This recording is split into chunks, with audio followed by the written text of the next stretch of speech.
You be Sean fan. Ain't no coon in my man. All right. Oh, I'm all coon then. These niggas some bitch ass niggas. And we live.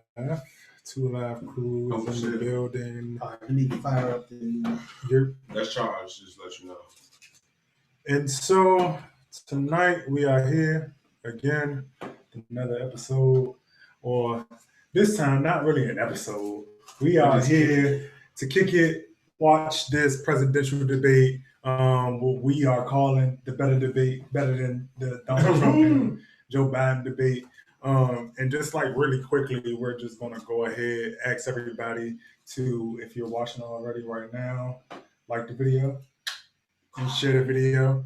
And as we're moving throughout, definitely feel free to comment, and the call-in information is in the description box. So that is that. Am I forgetting anything else? I'm trying to figure out, am I forgetting anything else before I go into what I think about this debate in particular in terms of this is the vice presidential debate between Kamala Harris and Mike Pence. We saw what has happened prior to with Donald Trump and Joe Biden, which didn't really mount too much, which we kind of figured in terms of both parties being petulant children and having bad, track records in terms of the things that they have done throughout their political careers. But this time, though, I think what makes this one interesting for me is that Pence is a more discreet, subversive political figure when we talk about how he's been as it relates to Donald Trump and the administration. Trump has been more like the front man, which usually is reserved for like people lower down the ranks in terms of being the Trump like the smoke. Trump does like to smoke, but usually you see the advisors ability to jar people, and the henchmen are usually, like you said, reserved not for the person at the top of the seat. He got his henchman, Bill Barr. We're getting to him. But this is Pence though. We're talking about Pence and Kamala, and it's interesting in a way because Kamala has more public presence than Mike Pence. She does, but especially after those Timbs. In the Tupac. Yeah, that made it into a gift, bro. If it makes it into a gift, that people love it. They eating it. They yum yum. They worse than me with these fries.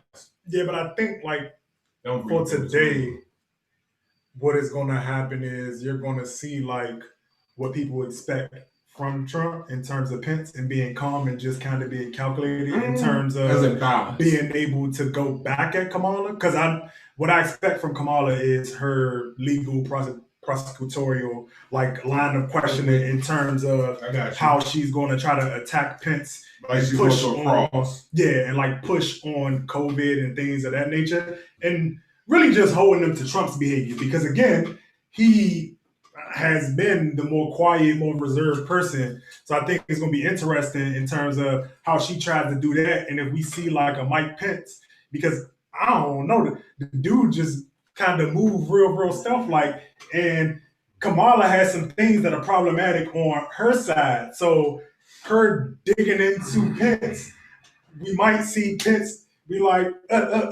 in the way where Donald Trump could have really dug into, if he were intelligent, dug into some of Joe Biden's missteps in his political career and really capitalized on it and articulated it in a way where it was more damaging to his benefit, but we didn't get that credibility. Mm-hmm. Okay. And Donald Trump is Donald Trump.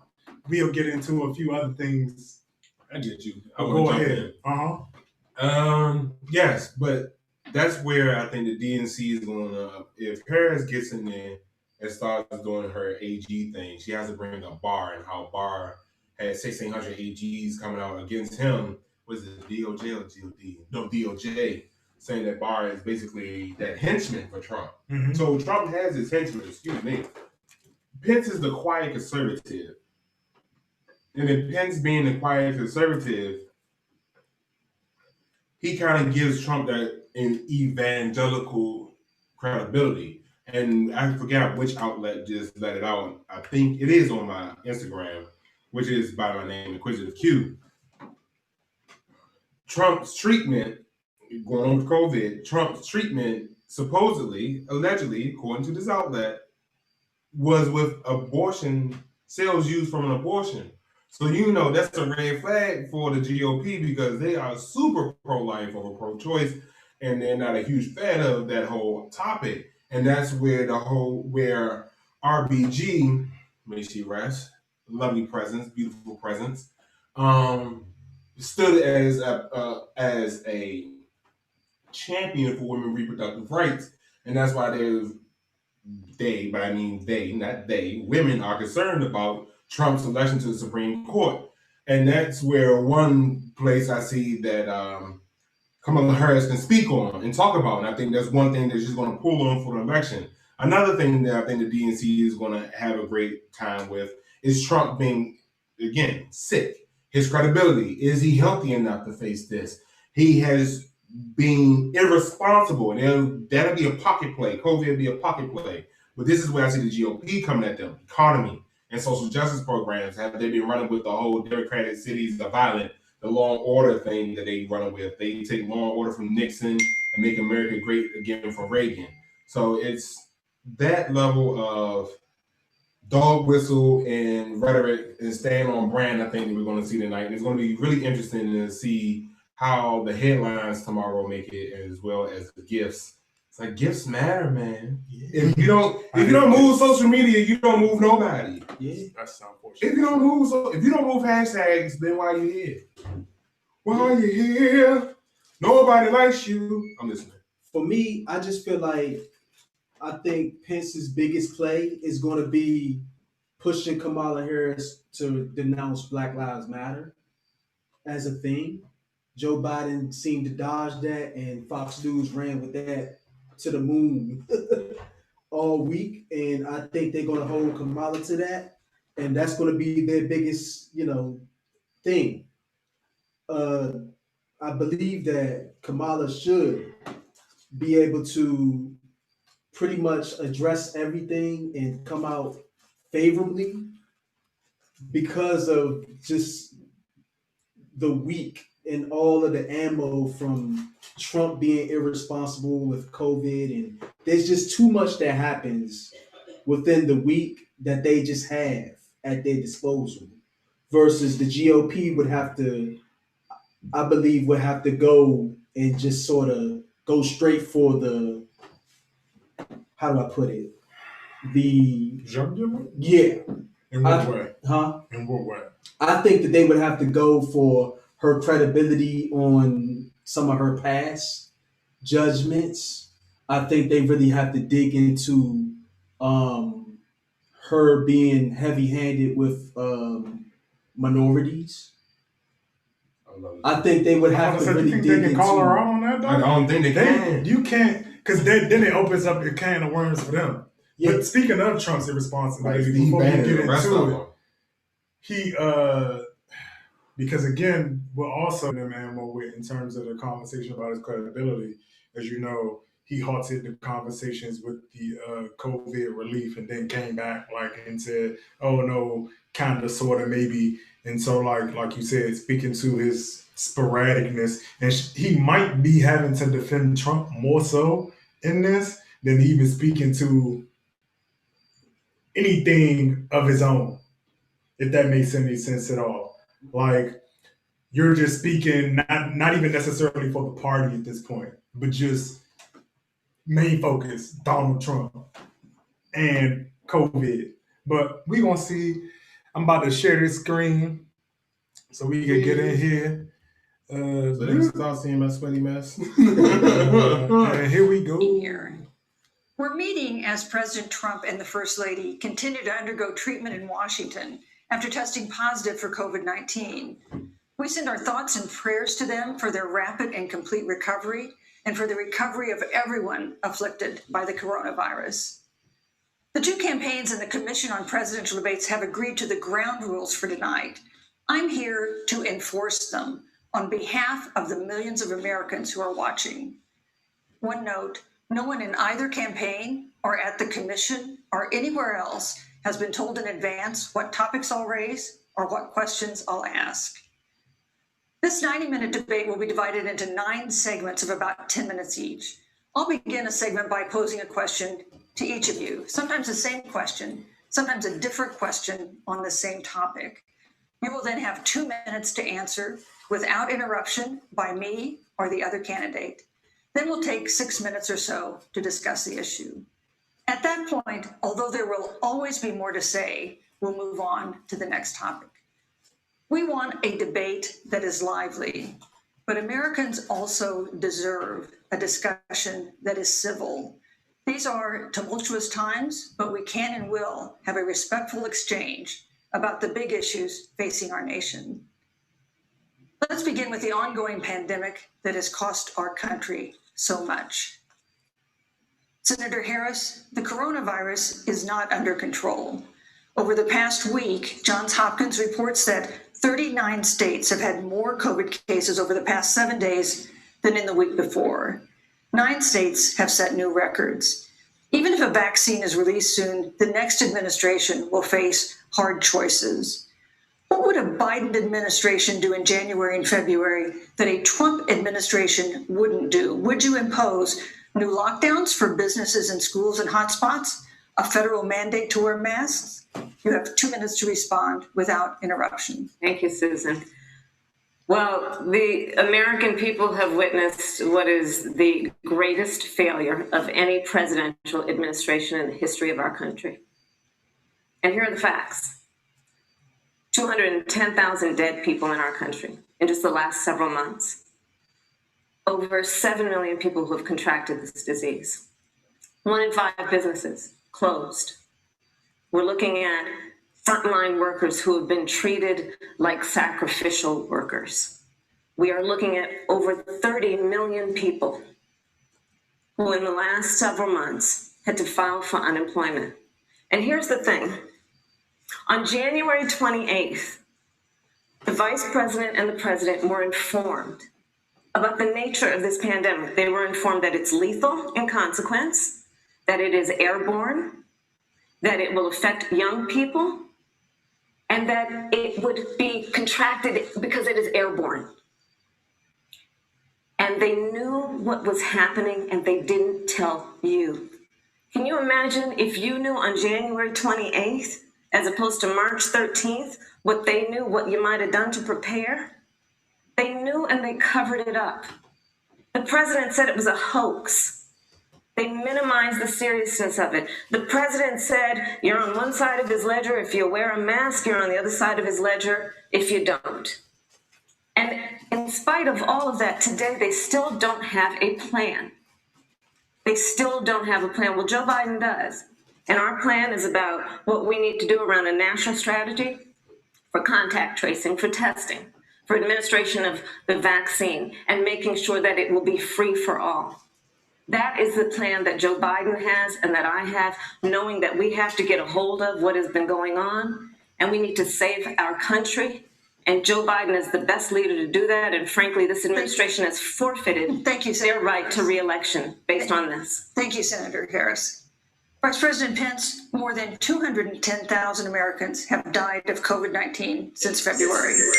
The U.S. death toll as a percentage of our population is higher than that of almost every other wealthy nation on earth. For instance, our death rate is 2.5 times that of Canada next door. You head the administration's coronavirus task force. Why is the U.S. death toll as a percentage of our population higher than that of almost every other wealthy country? And you have 2 minutes to respond without interruption. Susan, thank you. And I want to thank the Commission and the University of Utah for hosting this event. And Senator Harris, it's a privilege to be on the stage with you. Our nation has gone through a very challenging time this year. But I want the American people to know that from the very first day, President Donald Trump has put the health of America first. Before there were more than 5 cases in the United States, all people who had returned from China.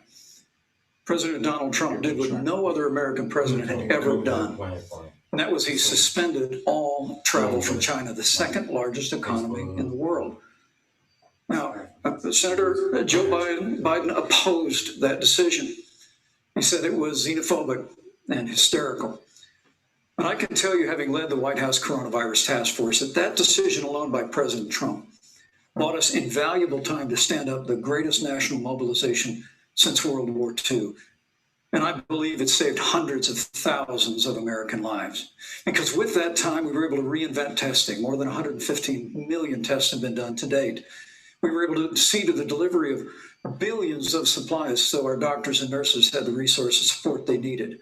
And we began really before the month of February was to develop a vaccine and to develop medicines and therapeutics that have been saving lives all along the way. And under President Trump's leadership, Operation Warp Speed, we believe, will have literally tens of millions of doses of a vaccine before the end of this year. The reality is, when you look at the Biden plan, it reads an awful lot like what President Trump and I and our task force have been doing every step of the way.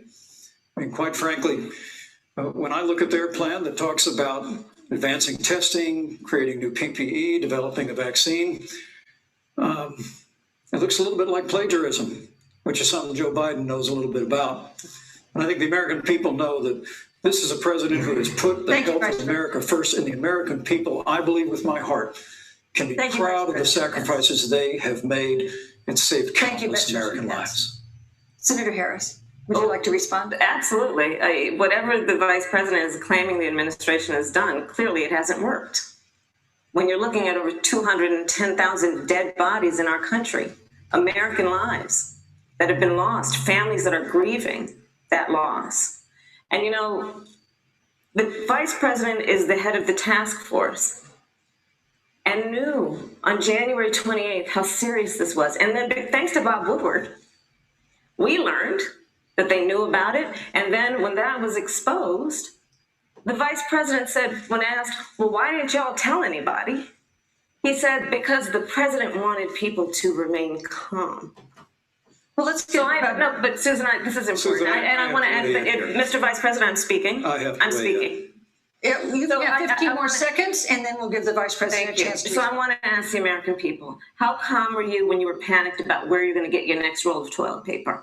How calm were you when your kids were sent home from school and you didn't know when they could go back? How calm were you when your children couldn't see your parents because you were afraid they could kill them? Let's give Vice President Pence a chance to respond. Vice President Pence, you have 1 minute to respond. You know, there's not a day gone by that I haven't thought of every American family that's lost a loved one. And I want all of you to know that you'll always be in our hearts and in our prayers. But when you say what the American people have done, that's a great disservice to the sacrifices the American people have made. The reality, if I may finish there, the reality is Dr. Fauci said everything that he told the president in the Oval Office, the president told the American people. Now, President Trump, I will tell you, has boundless confidence in the American people, and he always spoke with confidence that we'd get through this together. But when you say it hasn't worked, when Dr. Fauci and Dr. Birx and our medical experts came to us in the second week of March, they said if the president didn't take the unprecedented step of shutting down roughly half of the American economy, that we could lose 2.2 million Americans. But that's the reality. Thank you. They also said to us, if we did everything right, Susan, we could still lose more than 200,000 Americans. Vice President, now, one life lost is too many, Susan. But the American people, I believe, deserve credit for the sacrifices that they have made, putting the health of their family and their neighbors first, our doctors, our nurses, our first responders. Thank you, Vice President Pence. And I'm going to speak up on behalf of what the American people have done. Vice President Pence, you were in the front row in a Rose Garden event. What seems to have been a super spreader event for administration and congressional officials. No, where you at? Social distancing, Comment on what? few masks, and now a cluster of coronavirus cases among those who are there. How can you expect Americans to follow the administration's safety guidelines to protect themselves from COVID when you at the White House have not been doing so? Well, the American people have demonstrated over the last 8 months that when given the facts, they're willing to put the health of their families and their neighbors and people they don't even know first. President Trump and I have great confidence in the American people and their ability to take that information and put it into practice. In the height of the epidemic, when we were losing a heartbreaking number of 2,500 Americans a day, we surged resources to New Jersey and New York and New Orleans and Detroit. We told the American people what needed to be done, and the American people made the sacrifices. When the outbreak in the Sun Belt happened this summer, again, Americans stepped forward. But the reality is the work of the President of the United States goes on. A vacancy on the Supreme Court of the United States has come upon us, and the President introduced Judge Amy Coney Barrett. Thank you, Vice President. If I may say, that Rose Garden event, I've done a great deal of speculation about it. My wife Karen and I were very honored to be Trump there. understood Many that of the people who were at the right event now we got a break station tested for coronavirus. And it was an outdoor event, which all of our scientists regularly and routinely advise. It is. The difference here is President Trump and I trust the American people to make choices in the best interest of their health. Joe Biden and Kamala Harris consistently talk about mandates, and not just mandates with the coronavirus, but a government takeover of health care, the Green New Deal, all government control. We're about freedom and respecting the freedom of the American people. Let's talk about respecting the American people. Okay. You respect the American people when you tell them Cool. the truth. You respect the American people when you have the civilized courage to be a leader, speaking of those things that you may not want people to hear, but they need to hear so they can protect themselves. But this administration stood on information that if you had as a parent, if you had as a worker known you didn't have enough money saved up, and now you're standing in the food line because of the ineptitude of an administration that was unwilling to speak the truth to the American people. So let's talk about caring about the American people. The American people have had to sacrifice far too much because of the incompetence of this administration. It is asking too much of the people. Susan, we talk about It is asking too much of the people. If they would not be equipped with the information they need to help themselves to protect their parents and their I'm sorry. Kamala Harris, Senator Harris, I mean, I'm sorry. It's Oh, fine. now I see how they did the last Senator Harris, comments. I like that. For life to get back to normal, Dr. Anthony Fauci and other experts say that most of the people who can be vaccinated need to be vaccinated. Well, So half of Americans now say they wouldn't take a vaccine if it was released now. If the Trump administration approves the Who's about to vaccine speak? before or after Harris the about to speak. election, When should Trump is going, I'll Americans speak on that. take it, and would you take it? If the Yeah, but he really is biting Trump. But I'll get to that. I'll get to that. They is biting. we should take it, I'll be the first to admit it. institution, Absolutely. But if Donald Trump tells us that we should take it, I'm not taking it. Vice President Pence, there have been a lot of repercussions from this pandemic. Either one In of us recent would days, the take president's it. diagnosis of COVID-19 has underscored the importance Both of y'all of the wild. job that you hold and that you are seeking. That's our second topic tonight. It's the role of the vice president. One of you will make history on January 20th. You will be the vice president to the oldest president the United States has ever had. Donald Trump will be 74 years old on Inauguration Day. Joe Biden will be 78 years old. That already has raised concerns among some voters, concerns that have been sharpened by President Trump's hospitalization in recent days. Vice President Pence, have you had a conversation or reached an agreement with President Trump about safeguards or procedures when it comes to the issue of presidential disability? And if not, do you think you should? You have 2 minutes without interruption. Well, All right, Susan, got it. I got thank it. you, although I would like to go back. This is Lord real quick. I think we need to move on Well, to the thank issue you, but I of. would like to go back. Oh, so I'll say it came from somebody that's watching. I don't think Harris can ever come off as the angry black woman. She's assertive in her points. She's confident in her points. She's driving home them being irresponsible. I knew she was going to drive that home. Pence hasn't found a way out of that pocket. So I think Harris is really gaining ground. Pence is doing patriotism, which is basically at this point, quote, nationalism. That's going to come on later on, especially if you're right about Pence wanting her to denounce BLM, but I think her counter will be about the Proud Boys.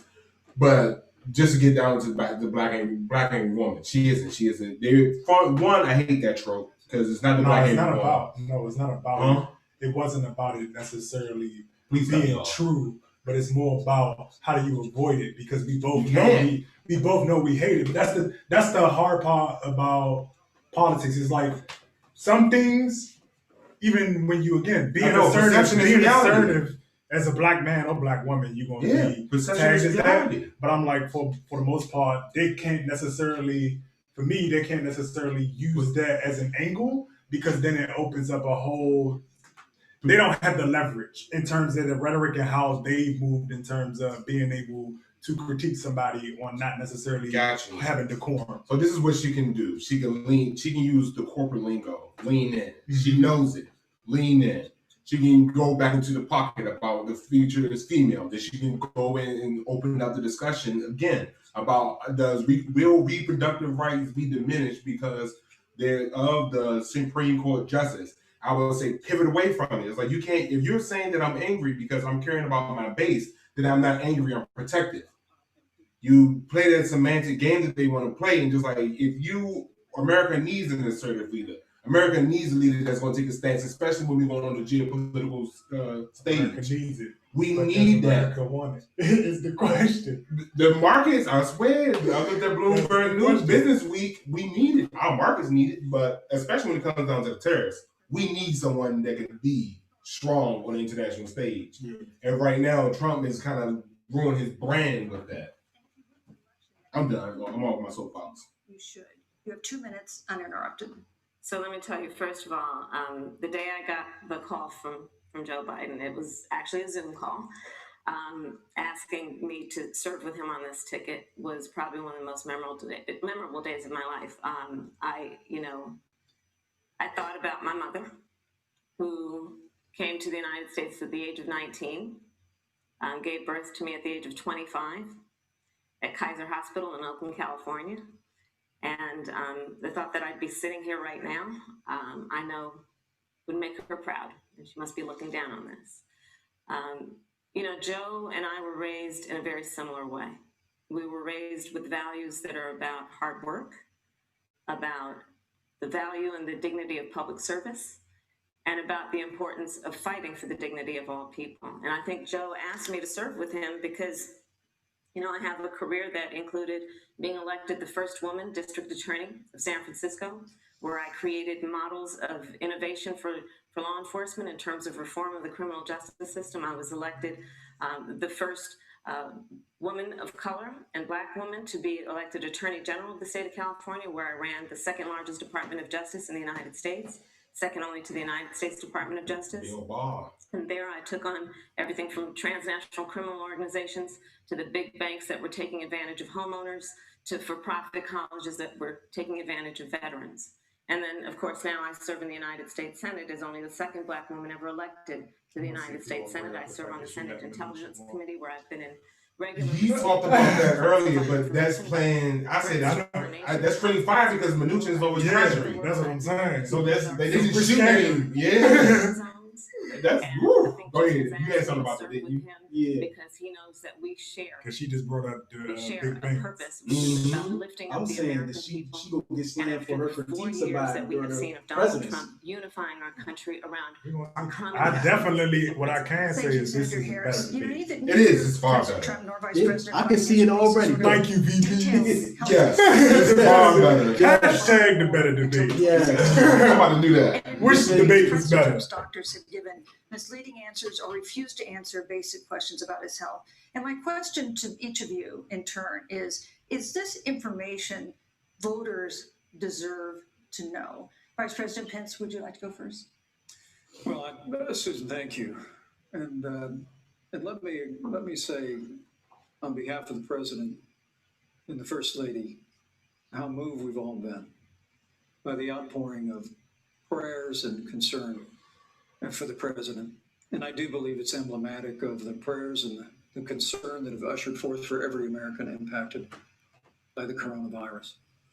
But the care the President received, I would say to that, Antonio, the White House doctors was exceptional. The question is, the transparency that they practiced all along the way. What do we feel like him bringing up the numbers on the swine flu? People have a right to know. And he put, I kind of called her out. Antonio, who?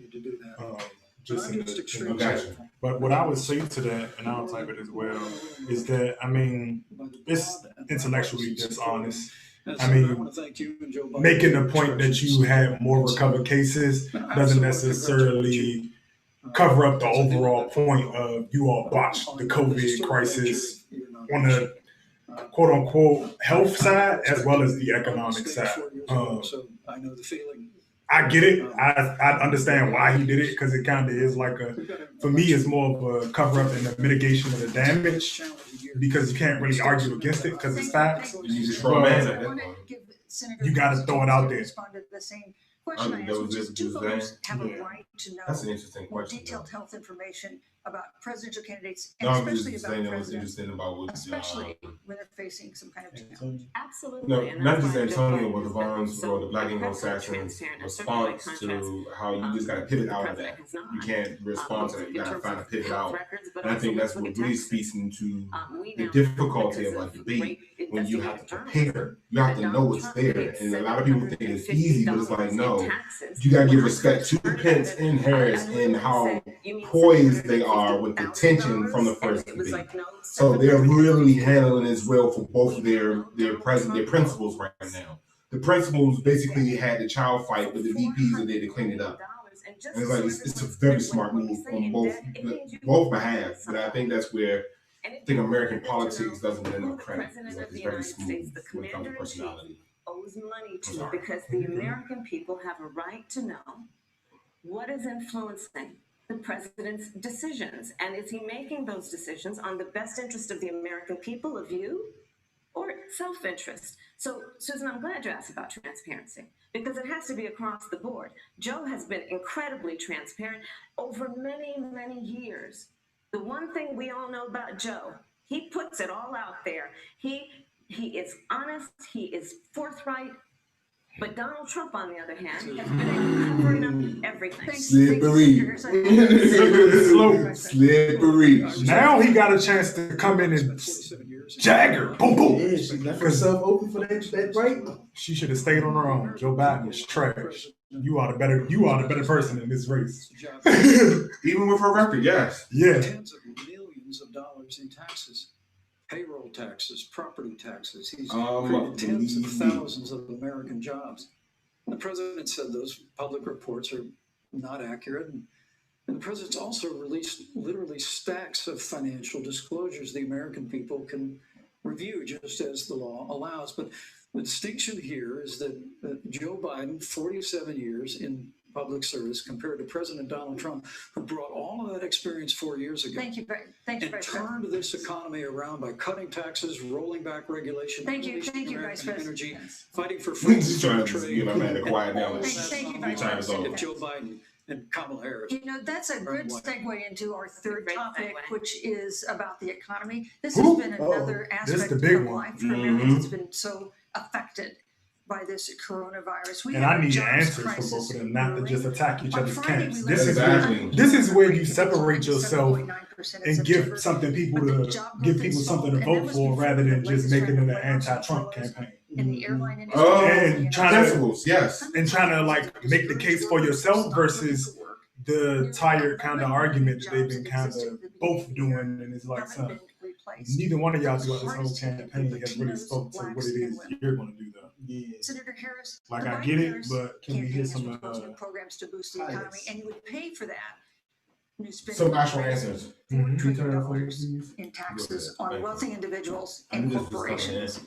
Some economists warn that could curb entrepreneurial ventures that fuel growth and create jobs. Justice. Would raising taxes put the recovery at risk? And you have 2 minutes to answer uninterrupted. Thank you.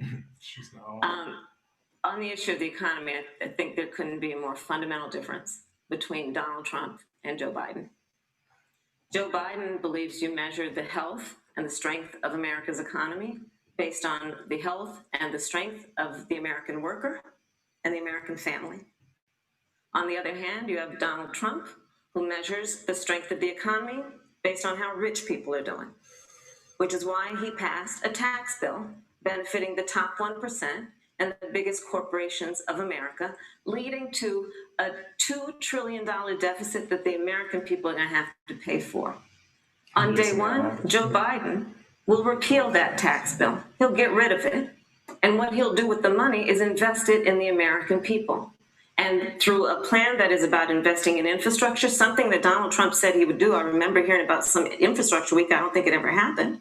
But Joe Biden will do that. He'll invest in infrastructure. It's about upgrading our roads and bridges, but also investing in clean energy and renewable energy.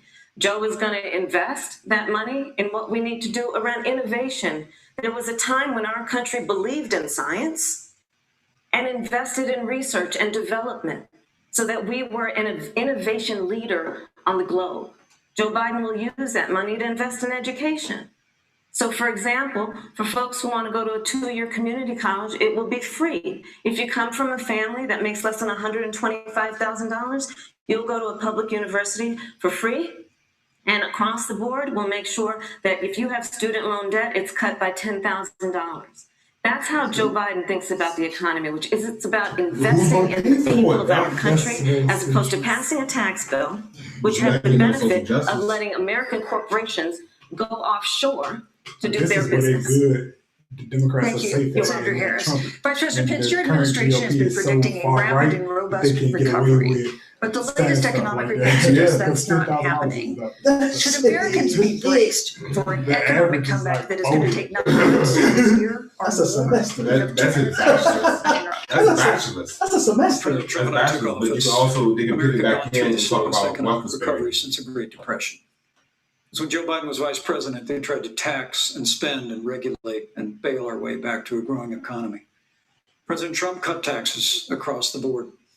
Despite what Senator Harris says, the average American family of 4 had $2,000 in savings in taxes. And with the rise in wages that occurred, most predominantly for blue-collar, hardworking Americans, the average household income for a family of 4 increased by $4,000 following President Trump's tax cuts. But America, you just heard Senator Harris tell you, on day one, Joe Biden's going to raise your taxes. It's really remarkable to think.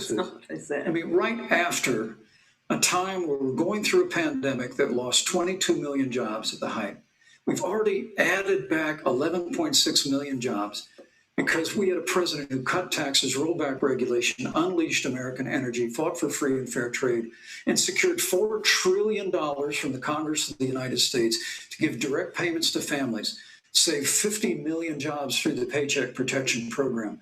We literally have spared Wait a minute, no but expense to didn't help Trump the stop American that? people and the American worker through this.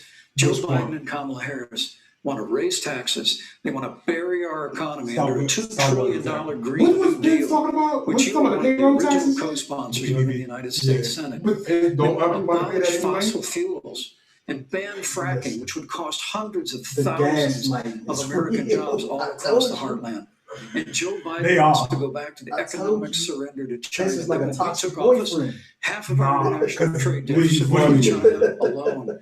And Joe Biden wants to repeal all of the tariffs What he's that doing, President Trump though, put into effect to and fight this is for why I American hate that jobs people be and playing in the American middle. workers. because Joe the Biden says hypocrisy, democracy like is the on only the ballot. reason that it can Make no exist mistake is about it. because that level of hypocrisy The exists American on both economy, sides. the Yes. American comeback is Because on I mean, the ballot. yeah, they 4 more did years of growth Thank you. and opportunity, Thank you. 4 more years of President Donald Trump. give tax cuts. 2021 But at Thank the you, same Vice time, President. everybody economic benefited year in the from history of this and country. Thank you, Vice President Pence. again, y'all a lot of Senator checks. Harris.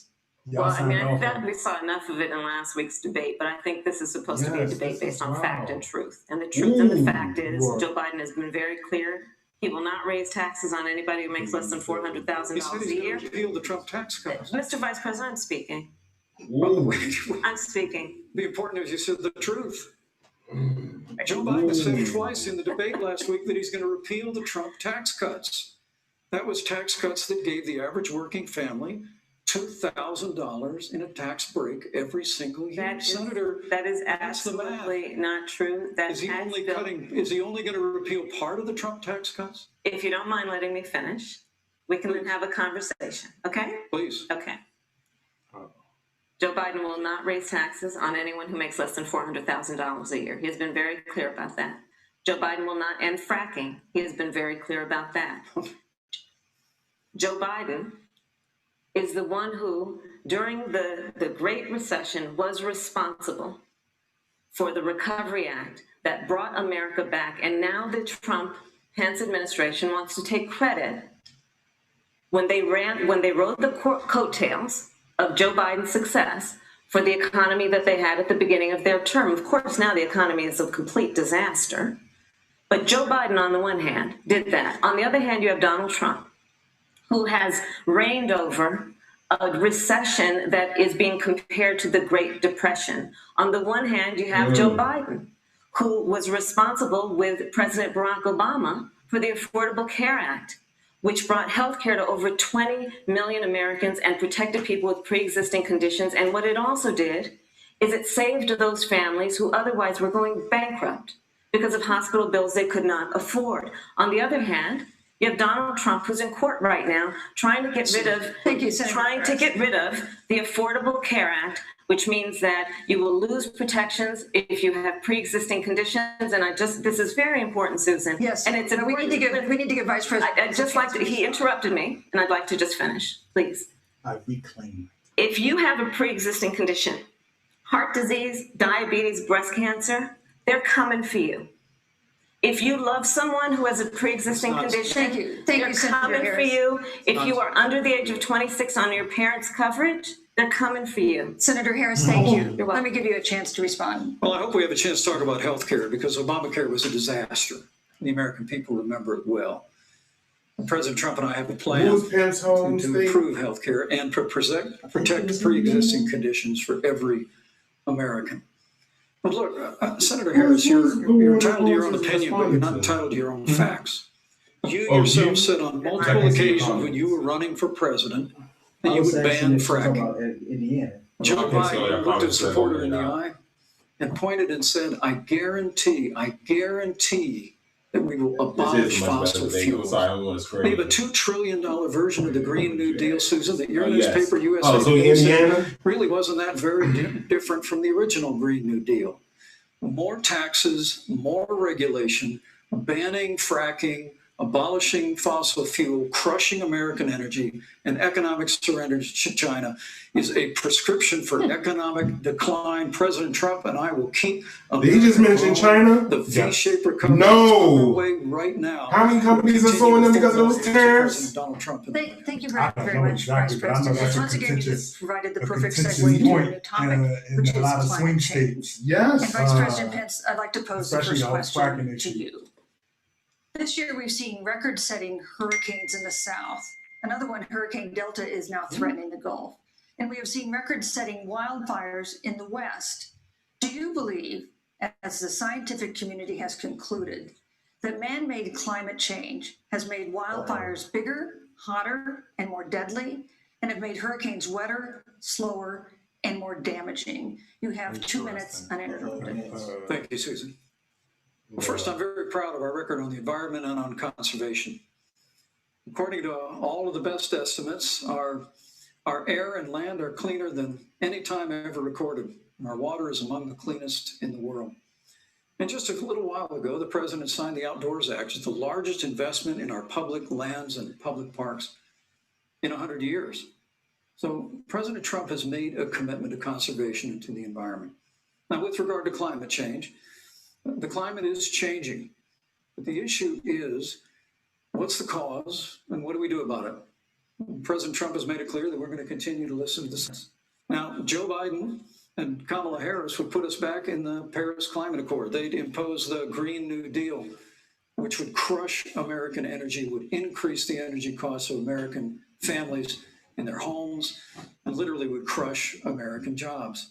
And President Trump and I believe that the progress that we have made in a cleaner environment has been happening precisely because we have a strong free market economy. You know, what's remarkable is the United States has reduced CO2 more than the countries that are still in the Paris Climate Accord, but we've done it through innovation, and we've done it through natural gas and fracking, which, Senator, the American people can go look at the record. I know Joe Biden says otherwise now, as you do, but the both of you repeatedly committed to abolishing fossil fuel and banning fracking. And so by creating the kind of American innovation we're actually steering toward a stronger and better He got a environment. long With memory. regard to wildfire, President Trump and I believe that forest He like, management has to nah, be front and I center. remember Even exactly. Governor Y'all Gavin some Newsom from your flip-flops state out has here. agreed. We've got to work on forest Flip management. flops.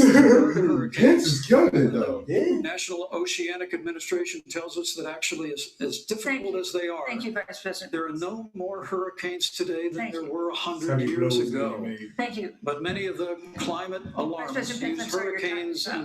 He wildfire blows to out the try bell. and Thank sell you, the Vice benefits President. of a Green New It's Deal. definitely better And President Trump and I are going to always put Thank you, American Vice jobs and President American Pence. workers first. Senator Harris, as the Vice President mentioned, you co-sponsored the Green New Deal in Congress.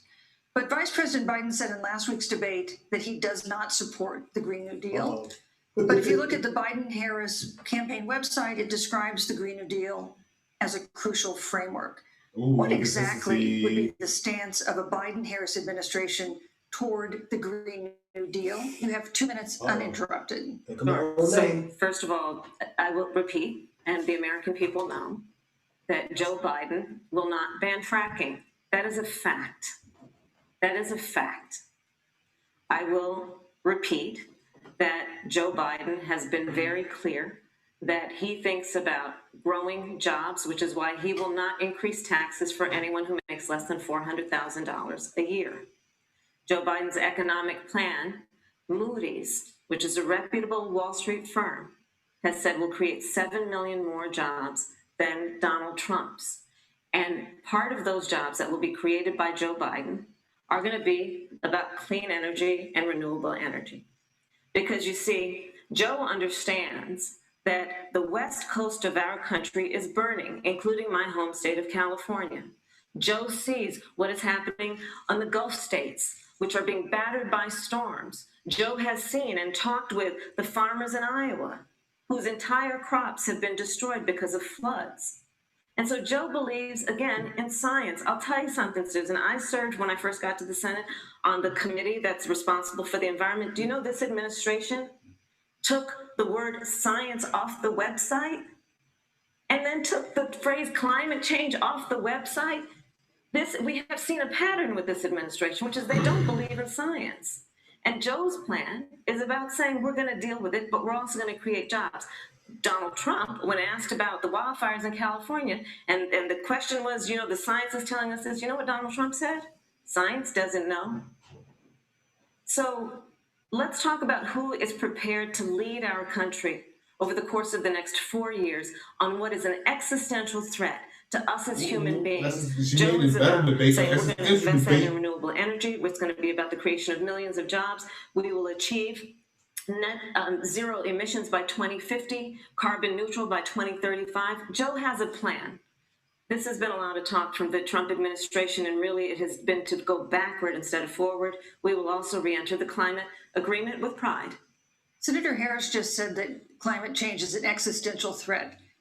Vice President Pence, do you believe that climate change poses an existential threat? As I said, Susan, the climate is changing. We'll follow the science. But once again, Senator Harris is denying the fact that they're going to raise taxes on every American. Pivot out of that. He pivot out of that. And on day one, he was going to repeal the Trump tax cuts. Those tax That cuts pivot. delivered $2,000 in tax relief for the average family of four across America. What's that move? And with regard to banning fracking, I just recommend that people look at the record. You yourself said repeatedly that you would ban fracking. You were the first Senate co-sponsor of the Green New Deal. And while Joe Biden denied the Green New Deal, Susan, thank you for pointing out, the Green New Deal is on your campaign website. And as USA Today said, it's essentially the same plan as you co-sponsored with AOC when she submitted it in the Senate. And you just heard the senator say that she's going to resubmit America to the Paris Climate Accord. Look, the American people have always cherished our environment. We'll continue to cherish it. We've made great progress reducing CO2 emissions through American innovation and the development of natural gas through fracking. We don't need a massive $2 trillion Green New Deal that would impose all new mandates on American businesses and American families. Thank you. Joe Biden wants us to retrofit 4 million American business buildings It makes no sense. It will cost jobs. President Trump is going to put America first. He's going to put jobs first, and we're going to take care of our environment and follow the science. But, on the issue of jobs, Senator Harris, let's talk about that. The vice president earlier referred to what he thinks is an accomplishment, the president's trade war with China. You lost that trade war. You lost it. What ended up happening is because of a so-called trade war with China. That's what she was going to trade war. 300,000. I knew the trade war was coming. Farmers have experienced bankruptcy because of it. We are in a manufacturing recession because of it. This room sharp. And when we look at where this administration has been, there are estimates that by the end of the term of this administration, they will have lost more jobs than almost any other presidential administration. And the American people know what I'm talking about. You know, I think about 20-year-olds. You know, we have a 20-year-old, a 20-something-year-old who are coming out of high school and college right now, and you're wondering, is there going to be a job there for me? We're looking at people who are trying to figure out how they're going to pay rent by the end of the month. Almost half of American renters are worried about whether they're going to be able to pay rent by the end of the month. This is where the economy is in America right now, and it is because of the catastrophe and the failure of leadership of this administration. thank you, Senator Harris. Vice President, just 15 seconds. What did she say though? She said something. I'd love to respond. Look, She was just talking about the economy, people. Trade war with China. Joe Biden never fought. Yeah, she got you. Joe Biden has been a cheerleader for communist China over the last several decades. And again, Senator Harris, you're entitled to your opinion. You're not entitled to your own facts. When Joe Biden was vice president, we lost 200,000 manufacturing jobs. And President Obama said they were never coming back. He said we needed a magic wand to bring them back. In our first 3 years after we cut taxes, rolled back regulation, unleashed American energy, this administration saw 500,000 manufacturing jobs created. And that's exactly the kind of growth we're going to continue to see as we bring our nation through this pandemic. The Green New Deal, your massive new mandates, your Paris Climate Accord, it's going to kill jobs this time, just like it killed jobs. I just think to respond very quickly. 15 seconds. Thank you. Joe Biden is responsible for saving America's auto industry, and you voted against it. So let's set the record straight. Thank you. I'd like to talk about China. We have, as our next topic, we have no more complicated or consequential foreign relationships I like her though. with China. She flown with she moved with the flow of the conversation. Potential partner in dealing with a climate great change. referee. He's like, I'll let the And action in a keep video going. tonight, President I'm not Trump going to get again screaming at blamed your job. for the coronavirus, saying China will pay. Vice President Pence, how would you describe our fundamental relationship with China? Competitors, adversaries, enemies? You have 2 minutes. Thank you, Susan. Well, before I leave that, let me speak to voting records if I can. You know, everybody knows that NAFTA cost literally thousands of American factories to close. We saw automotive jobs go south of the border. President Trump fought to renegotiate NAFTA. He definitely The United States-Mexico-Canada agreement is now the law of the land. Oh, this shit. Yes, son. I know he was going to go there. Pence Senator Kamala Harris was one of only 10 members of the Senate to vote He's a against surgeon this with it. MCA. It was a huge win for American auto workers. It was a huge win for American farmers, especially dairy here from the Midwest. But Senator, you didn't go far enough on climate change that you put your radical environmental agenda ahead of American auto workers and ahead of American jobs. I think the American people deserve to know that. It's probably why Newsweek magazine said that Kamala Harris was the most liberal member of the United States Senate in 2019, more liberal than Bernie Sanders, more liberal than any of the others in the United States Senate. So now with regard to China, look, Susan, first and foremost, China is to blame for the coronavirus. And President Trump is not happy about it. He's made that very clear, made it clear again today. And China and the World Health Organization did not play straight with the American people. They did not let our personnel into China to get information on the coronavirus until the middle of February. Fortunately, President Trump, in dealing with China from the outset of this administration, standing up to China that had been taking advantage of America for decades in the wake of Joe Biden's cheerleading for China, President Trump made that decision before the end of January to suspend all travel from China. And again, the American people deserve to know Joe Biden opposed President Trump's decision to suspend all travel from China. He said it was hysterical. He said it was Thank you, Vice President xenophobic. Pence. But President Trump has Vice stood President up Pence, to your time is China. up. We're going to continue to stand strong. Thank you, Vice President Pence. We want to improve the relationship, but we're going to level the playing field, and we're going to hold Vice President China Pence. accountable for what they did to America with the coronavirus. Thank you. Senator Harris, let me ask you the same question that I asked the Vice President. How would you describe What our was fundamental that song? relationship with China? Competitors, adversaries, enemies. You'll have 2 minutes uninterrupted.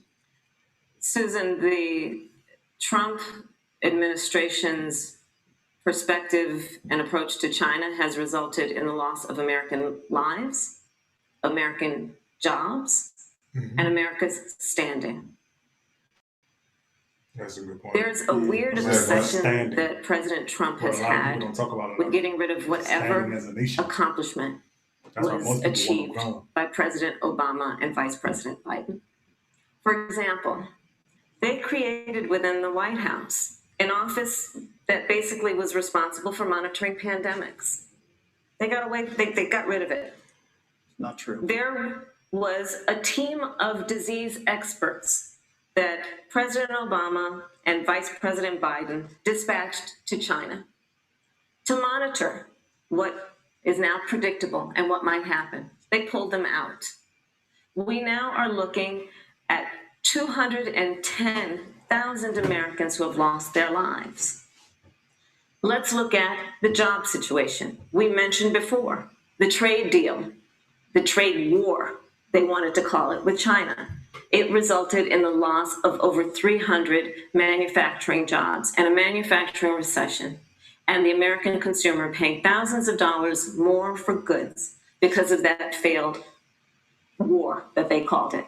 Then let's talk about standing. Pew, a reputable research firm, has done an analysis that shows that leaders of all of our formerly allied countries have now decided that they hold in greater esteem and respect Xi Jinping, the head of the Chinese Communist Party, than they do Donald Trump, the President of the United States, the Commander-in-Chief of the United States. This is where we are today. I agree. Because of a failure of leadership by this administration. I want to speak. Pence talking Senator about Harris, we've seen changes. automotive jobs is a joke because we do the playback. Pence talking about automotive jobs. Let's talk about it on Twitter. I_Q202. We've seen strange China, of course, as the Vice President. With electronic vehicles, which we know that Mercedes-Benz, Stuttgart, and all the rest of them. Then you got Tesla, which is part of our the New York Stock Exchange is just building in Berlin. There's going to be a major push towards electronic vehicles. Ford has already had the electronic Mustang. What's important about electronic vehicles is that with electronic vehicles, they require less parts. DW News is already talking about how to pivot people outside of the parts needed for cars. But it's just the future itself is going to require less workers. And that's what we need to talk about with hashtag automation. We need to talk about automation. We need to talk about the 20th century jobs won't be there. We need to talk about 21st century jobs. Yeah, but I think for Pence, though, I think he has to go there because they don't necessarily have a lot, especially with the platform that they ran on, because it is risky. But I think you play the odds because they also Russia now. And now it's just gonna go kind of back and forth in terms of, like you said, that international battle. Gotcha. Because Trump, I will agree, in large part, a lot of people who may not necessarily have an issue with Trump do have an issue with the credibility that America loses because of his presidency, because of his personality, because of how he moves as a world leader. So I think it's risky in that sense because they, like you said, botched that all the way from the top. We were in that deal, guys. We were in the Iran. But that's what the Paris Accords get in trouble. I'm listening. Nah, you good. Nah, you good. Because I was trying to process it in terms of when I said the top and going from like UK, Israel, China, like all the The way arms around. deal with in that peace. Yeah, like all the way between around. UAE and Israel, They and botched then it. Palestine pulling out the Arab League nation. Al Jazeera ran a story on that. Was like, oh, that's a powder cake. But then you got Saudi Arabia too. They gotta Pence and them gotta keep Saudi Arabia because that's their key partner. I feel like against Iran, and I think that's what the discussion about Iran too is need to come in. It's like on an international scale, and I'm sorry, I'm gonna get off my soapbox after this one. We have been dumbed down to a flawed democracy internationally. So internationally, we messing up the money. I'm listening now. No, you good. I was just saying in terms of the Saudi relationship, and even in that, it's a very highly transactional one where you can't really. I would say that America doesn't really have allies at this point. You know, I think we've historically not been a good ally in general, but I think with the Trump administration and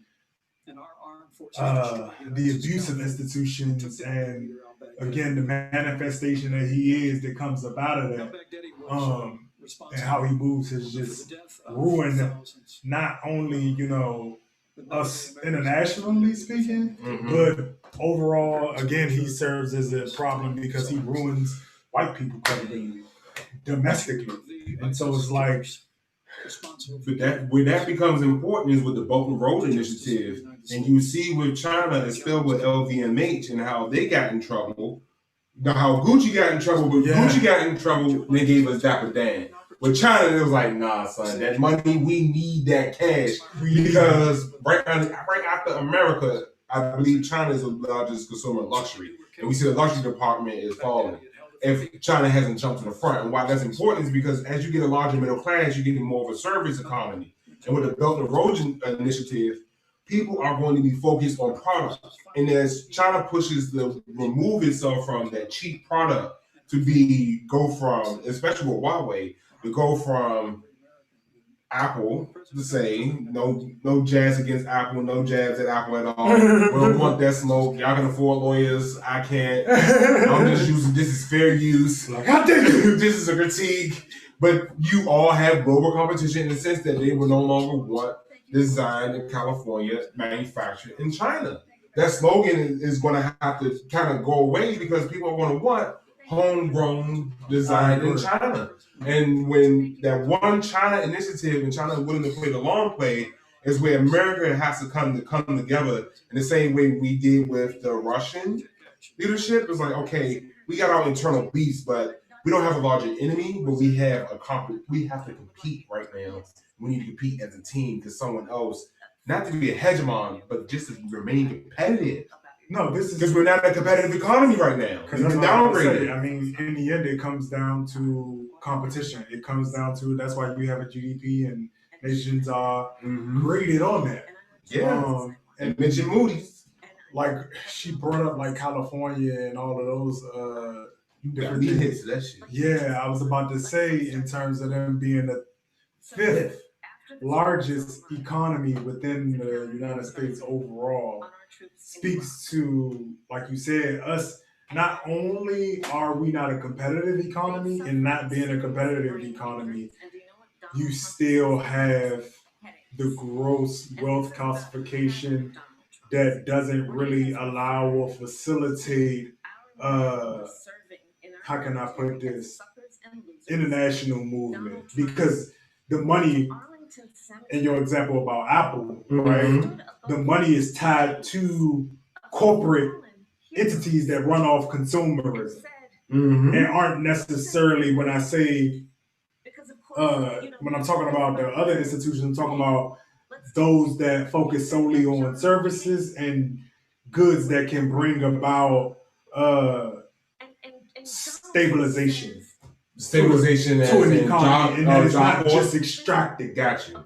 At such a rate that you can't really replenish. Got you.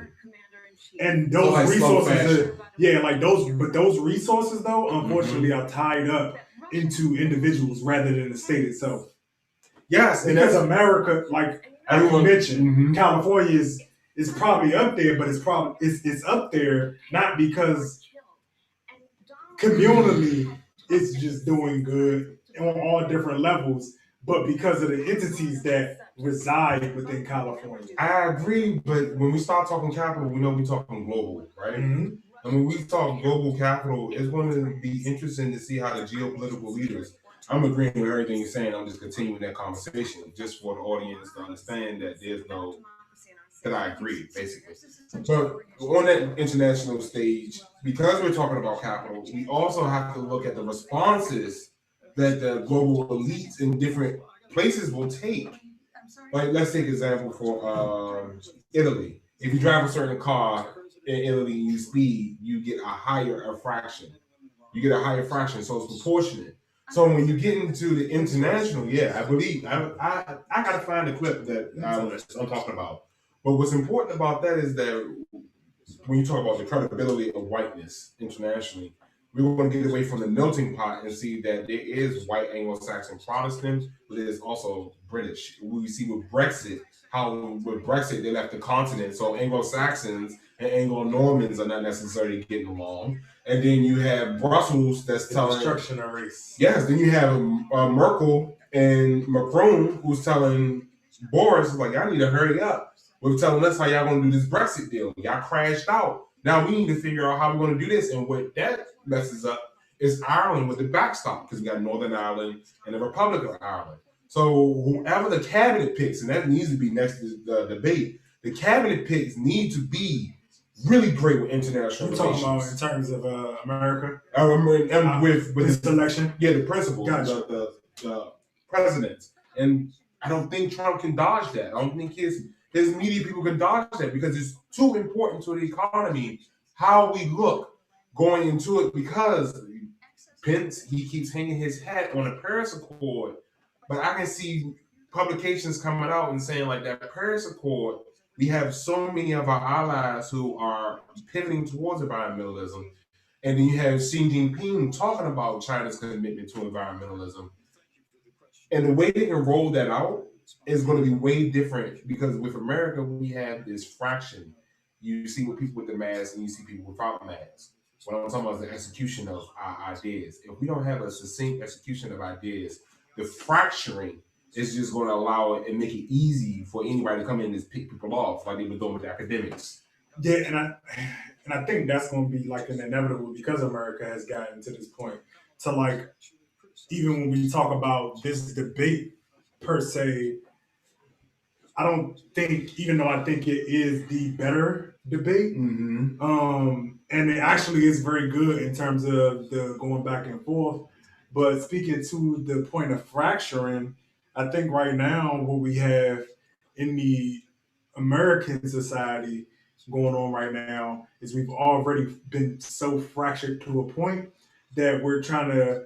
The biggest question right now is, can we get over that hurdle? Because even for these debates, as good as which hurdle? The hurdle of being fractured to the Gotcha. extent of So polarized. Is it repairable? Because this debate might not have any or very small margins of how people feel about whether they're going to vote for Trump or Biden. Because even from the first Trump and Biden presidential debate, I don't think that even though, again, Trump did what he did, said what he said, and they both were abysmal, I don't think people on either side is like, oh, well, yeah, he changed my mind. Maybe like a few, small margin on like, oh my God, well, he's okay. But that base is so solid and so calcified, I don't think that these debates, due to America's fracturing right now, have any real pull in terms of like. So silos have been. Silos have been. So these debates are echo chambers, basically. Yes. Gotcha. Super echo chambers. Gotcha. Because on both sides, nobody really wants to come down to the middle, which is why, like for me, I wanted to move away from partisan conversation because in the end, nobody wants to have an objective lens, an objective conversation because as gross as we can say Trump is, again, we also have to come down to is like the problem with this is both sides play in the hypocrisy. Gotcha. Both sides play in the blind spot of the people. Gotcha. Both sides are being intellectually dishonest. Gotcha. They talking about Roe v. Wade. All right. Oh yeah, we got to quiet down. As president of the United States, on the issue of this nomination, Joe and I are very clear, as are the majority of the American people. We are 27 days before the decision about who will be the next president of the United States. And, before, when this conversation has come up, it's been about election year or election time. We're literally in an election. Over 4 million people have voted. People are in the process of voting right now. And so Joe has been very clear, as the American people are. Let the American people fill that seat in the White House, and then we'll fill that seat on the United States Supreme Court. And to your point, Susan, the issues before us couldn't be more serious. There's the issue of choice, and I will always fight for a woman's right to make a decision about her own body. It should be her decision and not that of Donald Trump and the Vice President, Michael Pence. But let's also look at what else is before the court. It's the Affordable Care Act. Like, literally in the midst of a public health pandemic, when over 210,000 people have died and 7 million people probably have what will be in the future considered a pre-existing condition because you contracted the virus. Donald Trump is in court right now trying to get rid of the Affordable Care Act. And I said it before, and it bears repeating. This means that there will be no more protections if they win for people with pre-existing conditions. This means that over 20 million people will lose your coverage. It means that if you're under the age of 26, you can't stay on your parents' coverage anymore. And here's the thing, the contrast couldn't be more clear. They're trying to get rid of the Affordable Care Act. Joe Biden is saying, let's expand coverage. Let's give you a choice of a public option or private coverage. Let's bring down premiums. Thank you, Senator Let's Harris. lower Medicare eligibility to 60. Thank you, Senator. That's true leadership.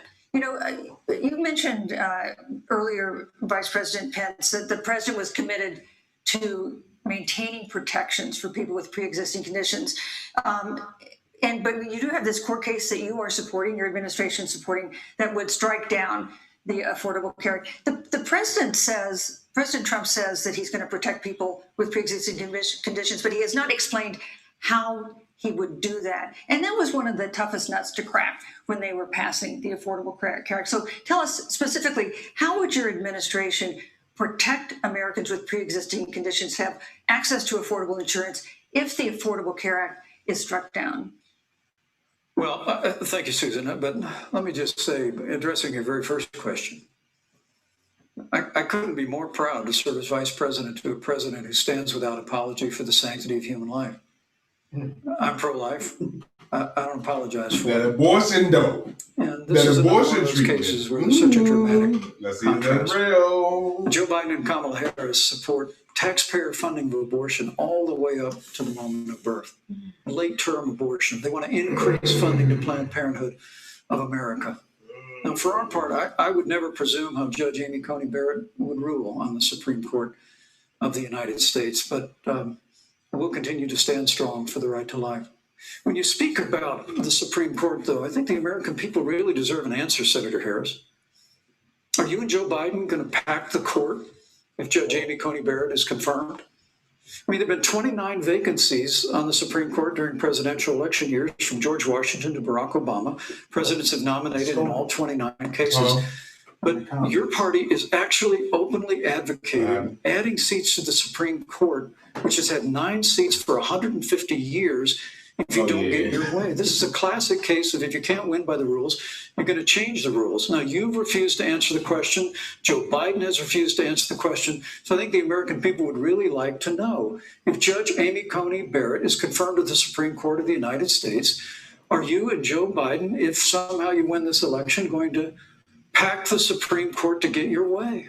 I'm so glad we went through a little history lesson. Let's do that a little more. In 1864. Well, I'd like you to answer the question. Mr. Vice President, I'm speaking. I'm speaking. In 1864, one of the, I think, political heroes, certainly the president, I assume if you also, Mr. Vice President, is Abraham Lincoln. Mm-hmm. Abraham Lincoln was up for re-election, and it was 27 days before the election, and a seat became open on the United States Supreme Court. Abraham Lincoln's party was in charge not only of the White House, but the Senate. But Honest Abe said it's not the right thing to do. The American people deserve to make the decision about who will be the next president of the United States. And then that person can select who will serve for a lifetime on the highest court of our land. And so Joe and I are very clear. The American people are voting right now, and it should be their decision about who will serve on this most important body for a lifetime. Thank you, Senator Harris. Well, Susan, are voting right now. They'd like to know if you and Joe Biden are going to pack the Supreme Court if you don't get your way in this nomination. Let's talk about packing. You once again gave a non-answer. Joe Biden gave a non-answer. Trying to answer you now. American people deserve a straight answer. And if you haven't figured it out yet, the straight answer is they are going to pack the Supreme Court if they somehow win this election. Men and women, I got to tell you, people across this country, if you cherish our Supreme Court, if you cherish the separation of powers, you need to reject the Biden-Harris ticket. Come November the 3rd, re-elect President Donald Trump, and we'll stand by that separation of powers in a 9-seat Supreme Court. Yeah, let's talk about packing the court then.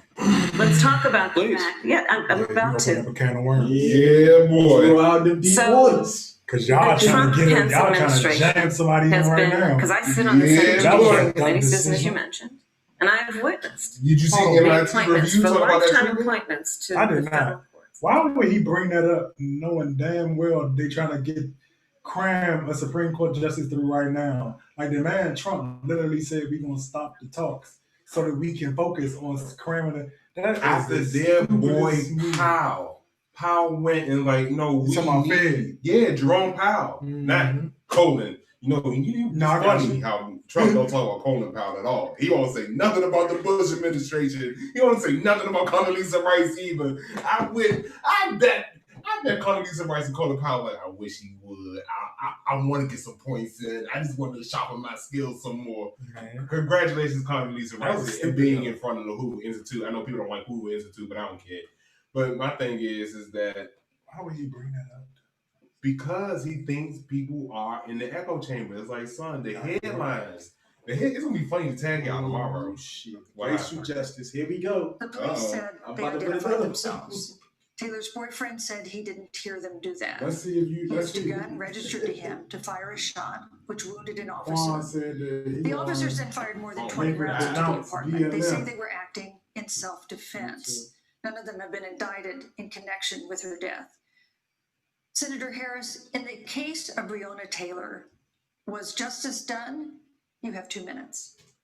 I don't believe so. And I've talked with Breonna's mother, Tamika Palmer, and her family. And her family deserves justice. She was a beautiful young woman. She had as her life goal to become a nurse, and she wanted to become an EMT to first learn what's going on out on the street, so she could then become a nurse and save lives.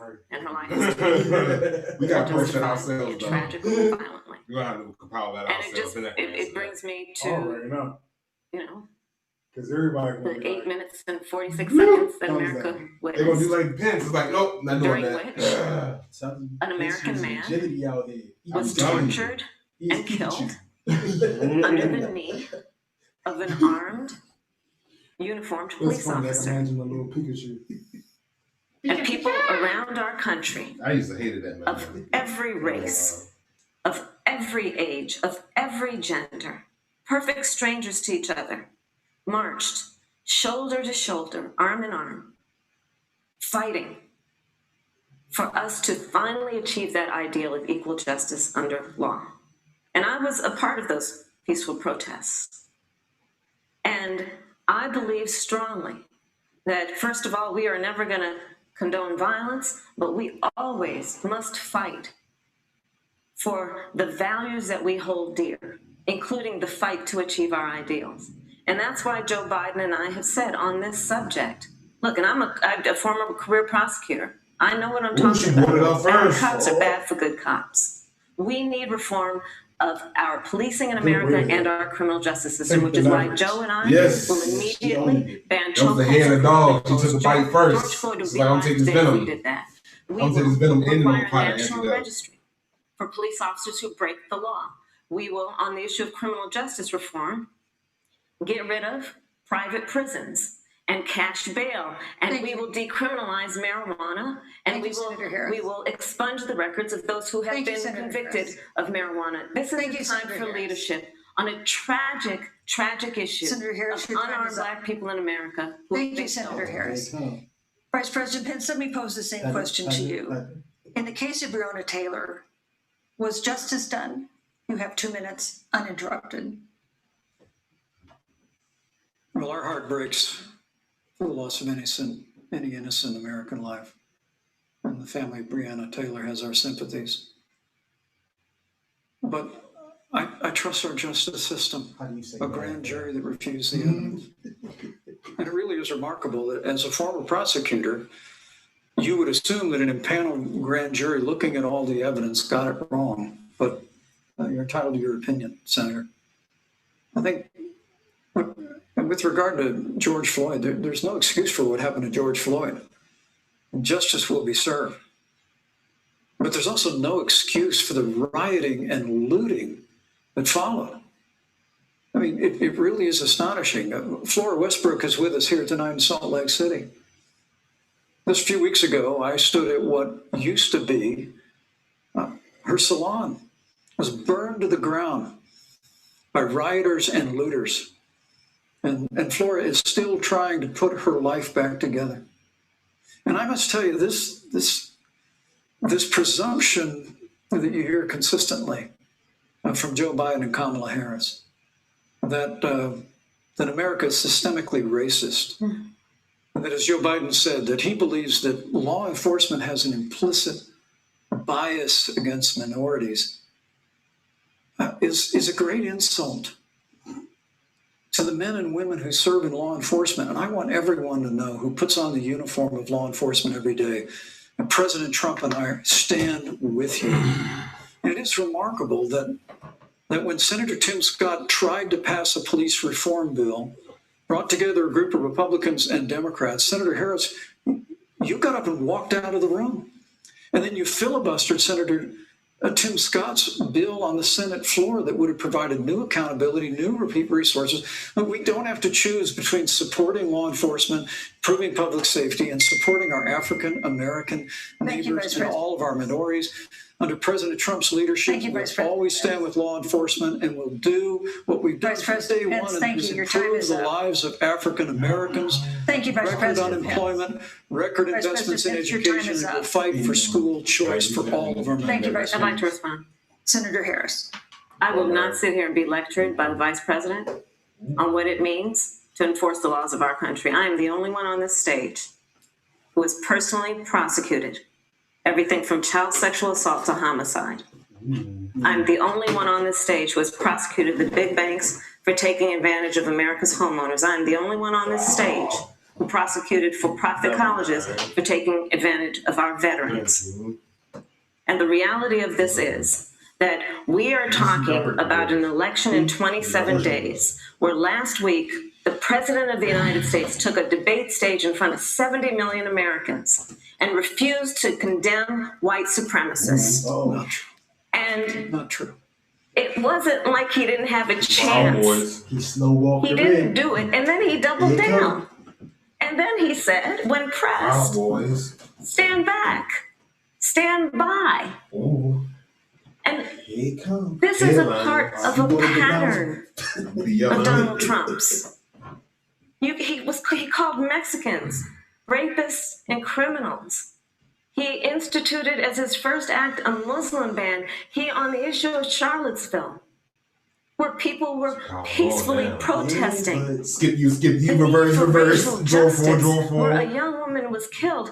And on the other side, there were neo-Nazis carrying tiki torches, shouting racial epithets, anti-Semitic slurs. And Donald Trump, when asked about You gotta see how it, you play it. He's slow there walking. were He five cannot bring people it on up. both Not bring it sides. up. This But is what his- we have as his the president of composure the right now United is States. very And important. America, you deserve Because he's better. under attack Joe right Biden now. will be a president who brings our He's country berating together Senator Harris. and recognizes the beauty in our diversity Slow and the walking. fact that we all He's have so dead. much more in common than what Because separates I thought that was us. gonna come Vice after. President, It's somebody like give Joe you Joe a just say minute something to respond. Thank you, Susan. I appreciate that very much. Come back in there, Cameron. You all. You know, I think this is one of the things that makes people dislike the media so much in this country, You Susan, still saying.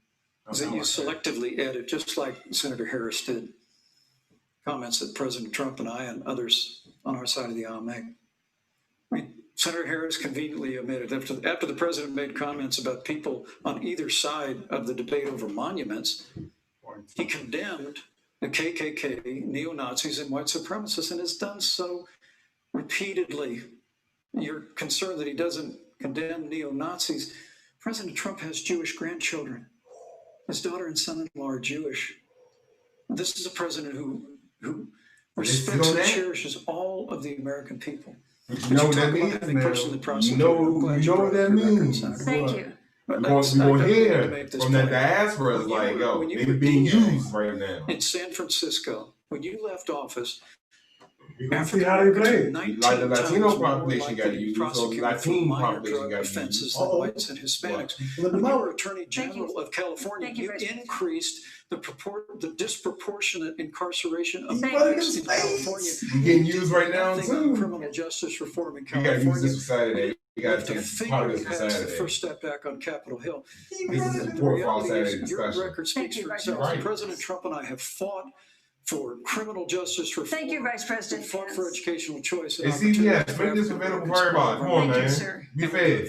Thank you. You know, This there's is the really people more important content. issue than the final issue that we're going to talk about tonight, and that is the issue of the election But I say he ran the he club. attacked my record. I would like an opportunity to respond. Let me She give you drew all her 30 seconds spades out, because and he was just because we're holding on running to out of his. time. He knew he had I appreciate the ace, the king. He was just waiting. First of all, having served Some as of the them Attorney wins. General of the state of California, the work that I did is a model of what our nation needs to do, and we will be able to do under a Joe Biden presidency.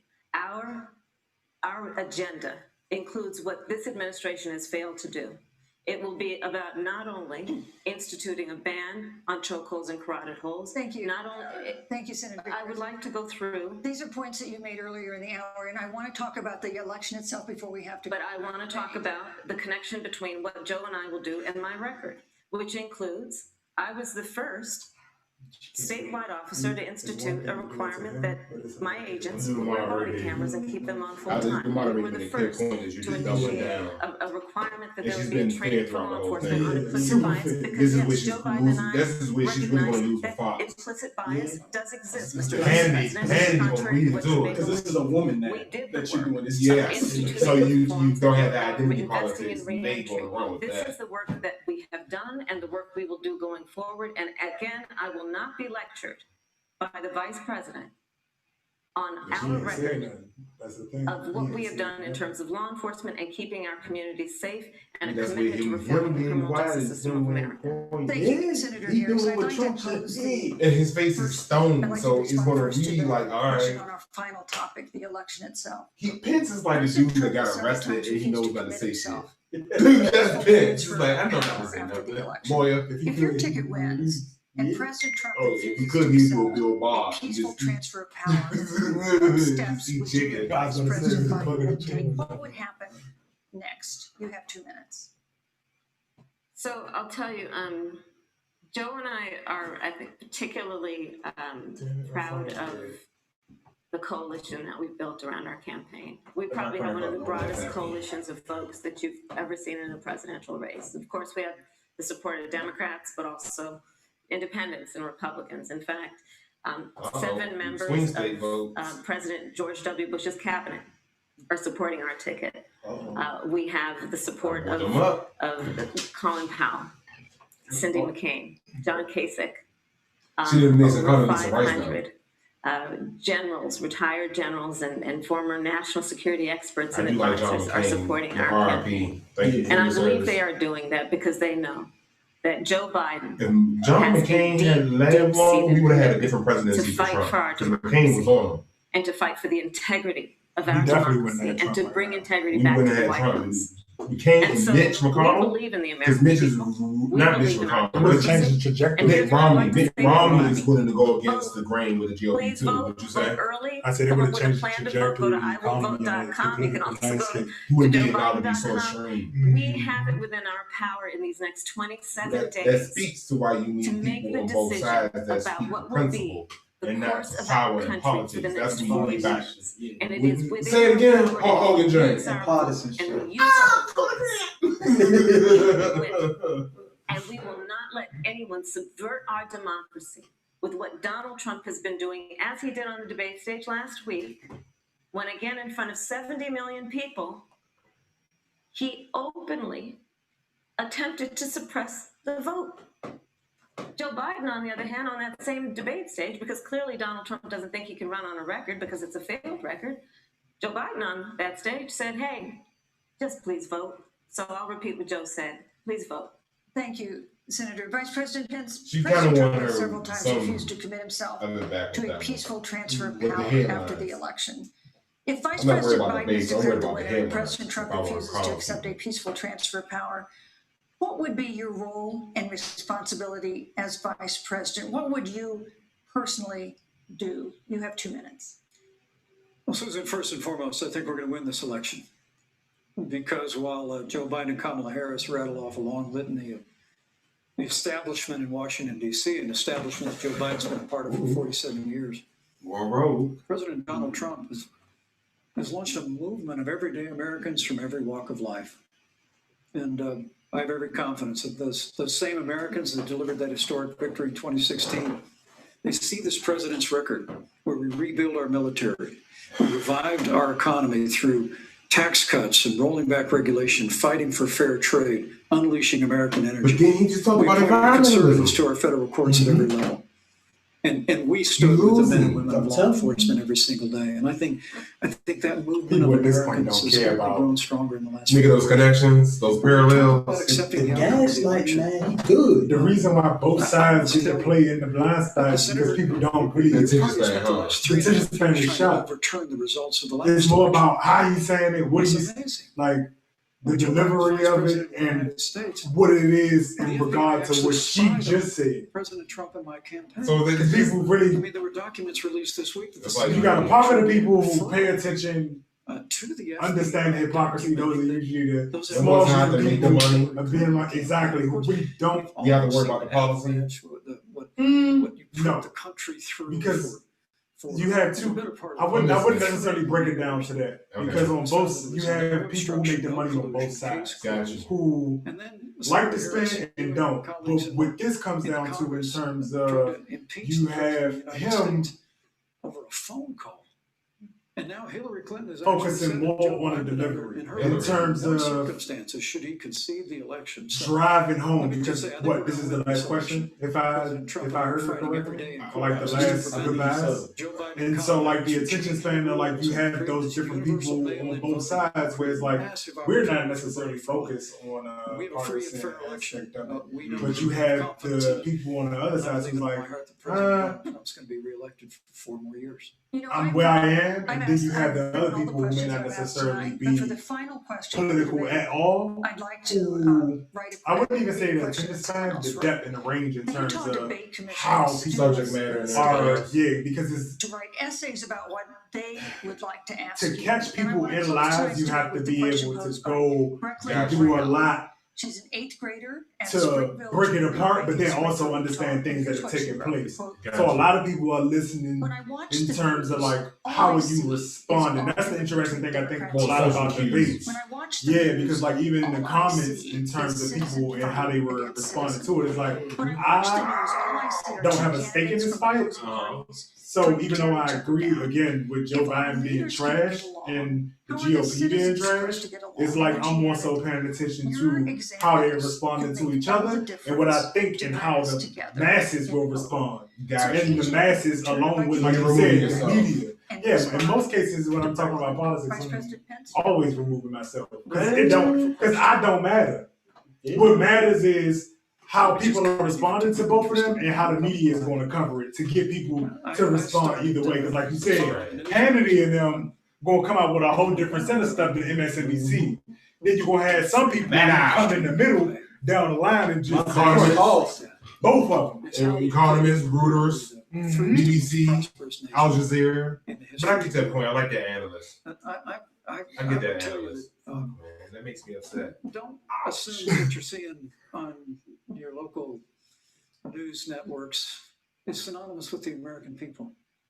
You know, I look at the relationship between Justice Ruth Bader Ginsburg, the late justice who we just lost from the Supreme Court, Nice and play. Justice Antonin For the Scalia. middle ground. You coming to the left. Polar opposites on the Supreme Court of the United States. One very liberal, one very conservative. But what's been learned since her passing was the two of them and their families were the very closest of friends. I mean, here in Civility, America, we can bipartisanship. disagree. We can debate He's vigorously sad. and set I have. That boy said. He ain't even resorted what I said. But when the debate is over, we come together as Americans. Like, this is That's what cold, people do man. in big cities and small towns. Savvy. across this country. Woo! I just want to encourage That's you. ugly. I I hate it. I hate it because if you go against it, he got you. His highlight reel is Every nice. day. Love a good debate. Yeah, We he love ran an them, argument. man, listen. You get in trouble for dodging, but I'm listening. Always He there for ran one them another. spades. Thank you. Perfect. The problem is, again, Thank you, Through the Vice President. difficult. yo, the problem is the niggas saying, see, he can make that can be powerful like that That is only a great because soundbite. but it only works because they preach that. Like them straddling the What's Dave? fence Clarify Dave, please. in terms of Democrats. I got you. In terms of the back and forth that's being had right now. If you had Democrats who were really progressive, who were actually progressive, and really stood firm, because what makes that such a strong tug for larger America is because everybody has this whole thing of where you have to allow both sides. You know me, I don't agree with that. That's In terms of, I have my limit to what I am willing to work with, be around, and participate with. Because the problem, with that, though. but the problem that it Mm-hmm. creates for them is that they don't understand that you can't navigate how you really want. Because Who can't navigate how they want? Democrats, Got you. in terms of being able to really attack them. Because again, if Attack we the remember, GOP. attack the GOP and Gotcha. the whole, because again, they try to use Trump to then pivot into, like you said, the whole system and how he shaped this whole existential climate. Mm-hmm. When that really goes against their point when he brings up that, no, look, y'all come in our house too. Because again, you know that argument I always love. Everybody love to talk trash, but hey, you mingle, mix with both of these. So you can't do that. If they want that argument, that's where I'm telling the American people that you can't do that whole, because again, power still gets to say, well, look, you concede on so many other things. If I were so despicable, like you're making it out the scene, you won't disavow your own father or your own uncle now, will you? Because again, he's saying that and using RBG as an example, but how many more of those just exist? And like we always talk about, their family structures, their family units. So it's like, yeah, but make the argument. And this is coming from a political I got you. stance of I had something else. they create their lane. I had it, but I lost it. It's fine. I had it, but I lost it. That was a pretty good one. That was well done. The headlines tomorrow is going to be what's really going to tell us how people feel. We know we want to get the bias skew. We know we want to get the Harris won this point and Pence won this point. That's fair. We know we're going to get that. We're going to get the op-eds. We're going to get the people who play with the numbers. I want to see how the Wall Street Journal talk about the numbers in regards to the social justice programs. Social justice warriors, quote unquote. I don't think WSJ would use that. But it's going to be interesting to see how the economists, Reuters, talk about social programs. It's going to be interesting to see how the foreigner or foreign affairs talk about international policy. Because again, going back to it with DC, for me, I look at it like a think tank. Someone who works at a think tank. I'm in the weeds. I need to be in the weeds because in the weeds, that's how you get the actual jobs. Like they talked about with the automation. I go back to EVs, electronic vehicles, is going to change the landscape and what we talk about all the time, what it means to be a blue collar worker. Mm-hmm. And right now, code is seen as this great thing, but after a while, code will become the next blue collar work. And what protections do we have now in place for those who are in code? Although those tech jobs, as we see, have this prestige and this gloss over them, when we start talking about the PTSD that people suffer from crunch time, when we start talking about Twitter and these other social platforms needing to be more robust and how they're policing their platforms and using their algorithms to make sure that their thing about diversity and inclusion isn't only in the workforce, but it allows people like us who are small to actually reach people who want to reach us. So that tech isn't used or algorithms isn't used in the direction that we're going to manipulate you to the content we want to manipulate to, which Pence was basically doing, like, we want you to focus on this issue, which Harris was also doing. We want you to focus on this issue. We want you to focus on the errors of the opponent. But what I'm getting down to is that when we talk about jobs and we talk about the economy, we need to stop talking about 20th century jobs and really get into talking about 21st century jobs. We're 20 years into the next to the 20th century. It's time for us to see what it is that worked in the 20th and the third industrial revolution as we move forth into the fourth industrial revolution. How will the fourth industrial revolution not only shape our lives, how factories shaped cities, but how will cities be reshaped by telecommunications? I agree with all that in terms of, especially, I think that's why the biggest thing for me in terms of tonight was the whole conversation around the economy. Mm-hmm. Because it's like, as we pivot and move forward, despite who wins and loses in the election, the economy is going to be a very, very, very, very staunch point because what's going to happen is the collapse is imminent. Collapse of what? The collapse of the economy in terms of people being able to consume at the rates that we have seen. We still haven't had anybody really address the mass eviction crisis that's still looming because none of this that has been absolved yet. It's still just placed on hold.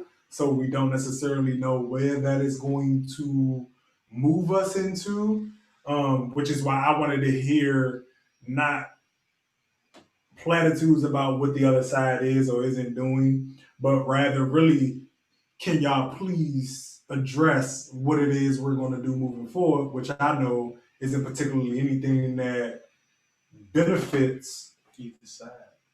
Lower middle class people in terms of getting us into the fourth industrial revolution. Mm-hmm. Because again, we got to restabilize. At the same time, we're assessing because we spent a lot of time just kind of spinning our wheels as a society, thinking that we were at a pace that we weren't really at, or that we failed from in terms of being the number one and top ranked globally. And like we talked about earlier, our global standing taking a hit due to Donald Trump. So I think it's the most important thing in terms of talking about how we are going to pivot into the next industrial revolution and stabilizing what we have right now in terms of making it out of, because again, we're still in a pandemic. We still don't know what the other side of this looks like. We still don't know if Donald Trump if he loses, is still going to hold the next stimulus package hostage. We don't know if the stimulus package that Joe Biden, again, if you come in January and nothing has been done in that lame duck period, now we're looking at a totally different situation. And I still haven't heard anything that isn't really centrist coming from Kamala Harris and Joe Biden. Again, I'm looking for somebody who's going to meet a radical moment with radical policy, especially in terms of addressing. You looking for FDR? I mean, you had Kamala in the Democratic Party come out and say that Joe Biden was going to be that. I doubt that he's going to be that, and I'm really more focused on what people are going to do for the African American community because, again, you can have your circles and things of that nature, but in terms of us and how we're going to navigate, I think is a very different conversation in terms of even people who may be feeling the brunt of COVID, pandemic, and economic strife. As we've been in it, I don't know if we even come out on the other side if we don't get any relief specific to us. Because again, as we both know, we've had conversations on this platform before as it relates to us not receiving the policy, the access to resources because of whether it be, again, being stifled by state-sanctioned discrimination or whether it be POCs coming in and placating blackness and whiteness to extract those resources. And it's just a myriad of, for me, it's just a myriad of issues on top of issues. But in going back into your point and getting not only a society, America as a whole, into the fourth industrial revolution, but after, again, because the whole conversation is existential crisis, okay, after you stabilize that, then what? Then how are you prioritizing all of these different things to be able to move us into that space, which I think is very, very much of the point, the bigger, larger point, because as we all know, society is going to drastically change globally and domestically within the next 10 years. Like you said, automation is a huge thing. There have been many studies that talk about how automation is going to hit us, especially black men, harder in terms of the jobs that we already work in, the jobs that we have access to. But no, I definitely think that was a good debate in terms of, like you said, certain points where I just liked it because I felt like both people were throwing haymakers. I feel like both people tried to really dig in. That goes back to his points. In regard to respectfully, for me, I like the fact that each one of them came with their own sort of itinerary.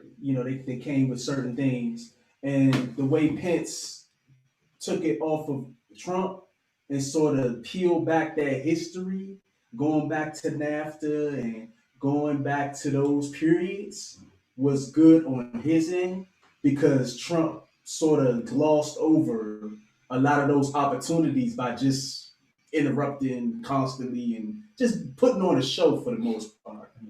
But that's why a lot of people didn't particularly care. Well, I don't want to say care much for him, but that's why I kind of like what Yang was saying, as far as he was really the driving force to me on the Democratic Party that was really talking about the issues of what are some of the things that we're going to do about automation. That was his whole platform. And some of the things some of the things that we're doing now are basically the things that he was running on. He's been saying it on Twitter. You know what I'm saying? And it's like, you know what I mean? We went from that to, Biden, which is establishment. And so it's went back to establishment politics. Yeah, so it's just interesting. The Democrats wrangled that right back into the Senate. That was part of Obama's work. I'm listening. Get facts all day, every day. No, I just thought it was interesting. And that's why, again, I don't necessarily, for me, I'm just looking to waiting to see who wins, because who wins depends on how I have to navigate. Those are very two different environments. One, I think, has in Trump winning, I think has the possibility to where coalitions can be fair weather allies, in the sense that Trump is repulsive enough so we say that money come down. And gotcha. I think if Biden wins, I think I believe that we might be extinct by, and people don't necessarily like the term extinct. What I mean by extinct is not in a literal sense, but in the sense that non-existent. Very much so. Extinct in that they're calling for our wealth to be zero. And once that happens, I don't necessarily see any movement or traction in terms of us being able to navigate America. I'll say this. America's not the same way it used to be. It can't be. Our population density is different from white flight. Our population density in our city is different from black flight. Our zoning policies are different. We don't still have the single family zoning. We don't have the space anymore. Environmentalism is going to be the true constraint on capital. Thomas Pinckney talks about that. And so I don't think capital anymore will be able to do like it did in the 20th century.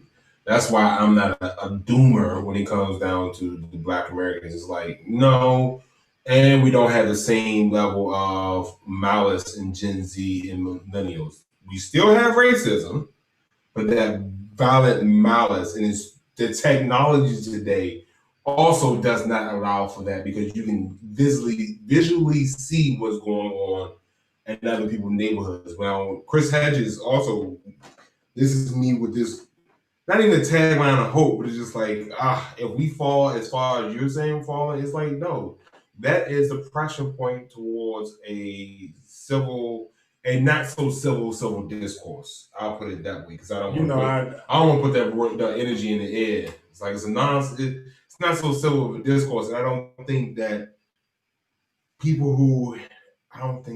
I really do not believe that Americans are that tough anymore. But I do believe that we are still that selfish where we lack in toughness. Mm-hmm. That's more frantic than it is. It's a sustained force. I believe it will sustain over the course because I think the behaviors are so entrenched that people aren't going to necessarily push back. Like for right now, we have unions who are keeping people from, and not even just unions, but also just the fear of retaliation from institutions and people not necessarily boycotting, but being able to just speak up in any sense. Like that's where even in terms comes in. Even in terms of like, but again, I think he's an extreme case. But when we talk about day to day, he is the case for whistleblowers. Because he is the case, but when I say he is an extreme case, he is that case that makes the news. Just like I would say a Tamir Rice or George Floyd is the extreme case because they happen in between. So extreme in visibility. In terms of because I'm sorry, and I gotta say this in our rhetoric, we have to be more responsible in clarifying what we mean by extreme. Because as we go to the audience, it's like Julian Assange isn't extreme. That's fine. You can check me on that. But I'm not necessarily going to stop. This is where I'm going to expect for people to jump in and keep up, and I'll do that for you and you do that for me. But in terms of extreme, yes, visibility, because I want people to be able to, again, when they're watching something, assess that through the whole conversation, because what happens is you're talking about, and I understand completely, is sound bites being able to be expanded upon and being able to be blown out of proportion. But in that case, please do so. I want the smoke because I can, again, anybody want to do that back and forth, I can have that conversation with anybody across any spectrum. Because what happens is there's so many people who work in just government, political offices and so on and so forth. And we just had an incident where Megan Thee Stallion put up did a whole Saturday Night Live thing calling out Daniel Cameron as a sellout. But my thing with that is like, okay, if we want to go that route when we're talking about people not having the ability and the capacity to speak out and having to go in line with the behaviors of institutions, you then have to call not just Daniel Cameron, but Obama and everybody else who we also, again, at the same time, helm as leaders, but also they stay in line with those behaviors. I personally hope that people get to that point of saying enough is enough, but I don't see people stepping outside of that to be able to risk something. For one, you have a set of people who are not going to risk it because they genuinely feel like people are lesser. Then you have another group of people who aren't going to do it because they have things to lose and that fear. And then you just have a bunch of people who are lazy and don't care about anybody. And when I say lazy, I'm talking about, again, you can be up the higher economic ladder, but people who just don't So, care, civically. care enough to go out and do things that actually benefit the overall collective. Because as we always talk about, that level of civic duty, I don't see that changing in anytime soon when you talk about like automation and all those different things coming in. Because again, we haven't had the conversation or the assessment of what the last industrial revolution was, what we can't bring with us into the future, how all of these different, like you just brought up, and I love it, the demographic shifts, and how we again have to have that conversation about race and the deconstruction of it for us to get better aggregated data, going back to the technologies and how we're using them and how we're repurposing them for future endeavors. Because I haven't seen it from leadership. I haven't seen people who are immediately under leadership push for that. And when they have pushed for that, they have fallen back in line, whether it be due to fear or in Julian Assange's case, Edward Snowden's case, exile. And in some cases, when we talk about the Jeffrey Epstein case, people, I can't say it was an assassination attempt, but judges being shot at despite their kids and family members being in the home after a series of events. It's like, for me, I don't necessarily, I hope that, you know me, I hope that people get it. I hope that we as a society understand what is truly at stake and not just the overall election. Because I truly and honestly don't want it to get to what it is you mentioned in terms of it not necessarily being civil. I don't want that. But what I don't try to bring myself into doing is to not accept Realities. and not even the realities in a sense, because we can accept the I realities. should say the worst case scenarios. The willful ignorance. I get you. I'm not gonna. People I used to try to say to myself, because that is a part of hope. It's like, no, they aren't willfully ignorant. They just don't get it. No, And you try to talk and you try to talk and you try to talk and you try to talk, and then you really learn and like, no, people are understanding what's happening, and they're pulling their brain away to say, no, I'm going to continue doing what I know does not only harm to the overall collective society, but we're talking about a large people, and you always bring it up in terms of the processes and the mental strife that goes along with being at certain economic levels just to play the game. Yes. And I don't think people, they don't live it, bring that into what is happening as a whole in terms of why, for me, I don't even like having partisan conversations. I don't even like getting into, again, who's winning and who's not winning, because really, we all losing. We all losing as a whole nation. So it's like, I don't care really if Kamala won or Mike Pence won or Trump won or Biden won, because right now, if this is what we have, we're all losing, because the situation right now calls for something that isn't of what we've been doing this whole time. And really, both of them speak to what it is we've been doing. Gotcha. More the same. More the same. And I'm really hoping that we get to a point where people understand. Because I don't, and like you said, I try not to get to that level of cynicism, because that level of cynicism is toxic. Don't you ever do that. No, because this is what I'm going to end on. Because the reason I say that, don't ever do that, because people don't know what cynicism is. And I'll say it again. You don't know what cynicism is. You don't read. Americans are very lame. And this is my soapbox. I'm hopping on. Americans are very lazy with language. Marketing is not knowledge. If you giving me buzz terms, I know you don't read, so don't talk to me. It's that simple, because what we're talking about now, you need to read. You have to read. You need to be an adult. It's irresponsible not to read. It's irresponsible not to read multiple perspectives. It is irresponsible. And I stand on that platform and I'm willing to fall on this sword. Because the reason I say that is because, again, to your point, I keep telling you, Socrates was served hemlock. Diogenes was celebrated, who was a cynic that lived inside of a gourd, who was mean. I always say this, and this is where I'm going to end with politics. It's all about speaking to the child in people. I hear the laws aversion, I hear the superiority, I hear all of that stuff. But that is, again, a 20th century mind that believes that the common man could achieve what kings can't, never could.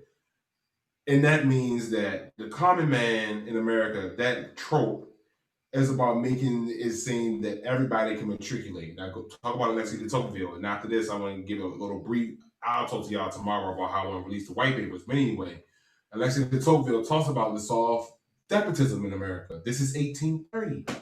And I keep saying that about America and American psychology. We like personalities more than we like scholars. Agreed. So, again, back to your point, whoever wins the next 4 years, it really does depend on how the Americans choose to act towards each other. We saw the wild swing from Obama to Trump. These wild swings need some stabilization.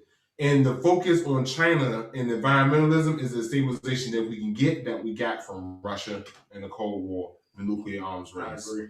If we focus on our problems, then all of this social jazz go to the side, because we will see, well, it's really a luxury for me to discriminate against you.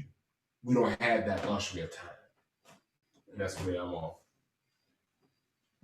Well, with that being said, we appreciate everybody for coming out. We appreciate y'all for sticking around on another presentation. We hope y'all enjoyed the debate. We hope y'all enjoyed the commentary, the sidebar, and we will catch up with you all on Saturday for our regular scheduled content. And if you're still watching, like the video, share the video, and we appreciate everybody who commented. And we will catch y'all on, again, Saturday. That's the date.